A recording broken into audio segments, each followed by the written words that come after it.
মসজিদে যখন ঢুকবেন ডান পা দিয়ে ঢুকবেন আর দোয়া পড়বেন আউযু বিল্লাহিল আযীম ওয়া বিওয়াজহিল কারীম ওয়া সুলতানিহিল কদীম মিনাশ শাইতানির রাজীম। বিষ্ণু ইসলাম বললেন, যে ব্যক্তি মসজিদে ঢোকার সময় এই দোয়াটা পড়বে, শয়তান আফসোস শুরু করে, সে বলে হায় হায়, সারা দিনের জন্য তো তুই আমার ওয়াসওয়াসা থেকে বেঁচে গেলি, আজকের সারা দিনের জন্য তোরে আমি হারালাম, আজকের সারাটা দিন আল্লাহর পক্ষ থেকে প্রোটেকশন নিয়ে তুই বেঁচে গেলি, আজকের জন্য যা, কালকে তোরে আমি ধরবো। এজন্য এই দোয়াটা পড়ার দরকার আছে না? আউযু বিল্লাহিল আযীম ওয়া বিওয়াজহিল কারীম ওয়া সুলতানিহিল কদীম মিনাশ শাইতানির রাজীম।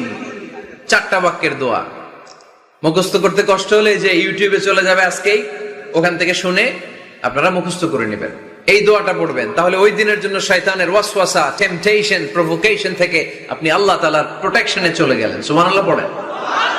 তারপর আল্লাহর হাবিব বললেন, ঢোকার আগে আমারে সালাম দাও। পড়বেন আসসালামু আলাইকা আইয়ুহান নাবিয়্যু ওয়া রাহমাতুল্লাহি ওয়া বারাকাতুহু। এই দুইটা জিনিস যখন করে ফেললেন, তখন ডান পা দিয়ে পড়বেন আল্লাহুম্মা ইফতাহ লি আবওয়াবা রাহমাতিক। সুবহানাল্লাহ পড়েন। আল্লাহুম্মা ইফতাহ লি, ও আল্লাহ আমার জন্য তুমি খুলে দাও আবওয়াবা রাহমাতিক, তোমার রহমতের দরজা। তার মানে মসজিদে ঢুকলে রহমত পাওয়া যায় কি যায় না? মসজিদে ঢুকলে পাওয়া যায় রহমত, মসজিদের বাইরে রহমতের কথা আল্লাহ বলে নাই, মসজিদের ভিতরে রহমত। কোথায় রহমত? কোথায়? মসজিদের ভিতরে রহমত আছে না? তার প্রমাণ, মসজিদে ঢুকলেই শান্তি লাগে কেমন জানি, আর ঘুমে ধরে। মসজিদে ঘুমাইছেন কারা কারা দেখি? সবাই ঘুমাইছেন?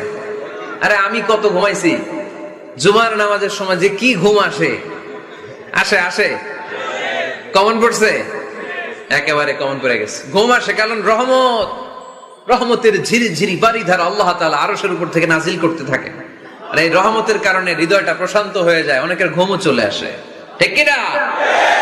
এজন্য আল্লাহুম্মা ইফতাহ লি আবওয়াবা রাহমাতিক, ও আল্লাহ তোমার রহমতের দরজাগুলো আমার জন্য খুলে দাও। এই দোয়া পড়লে রহমতের দরজা খুলে দেয় কে?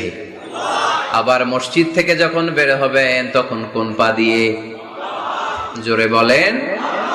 বাম পা দিয়ে কি পড়বেন? আল্লাহুম্মা ইন্নী আসআলুকা মিন ফাদলিক, ও আল্লাহ তোমার কাছে আমি তোমার পক্ষ থেকে ফদল চাই, মানে রিজিক চাই, রিজিক দেওয়ার মালিক কে?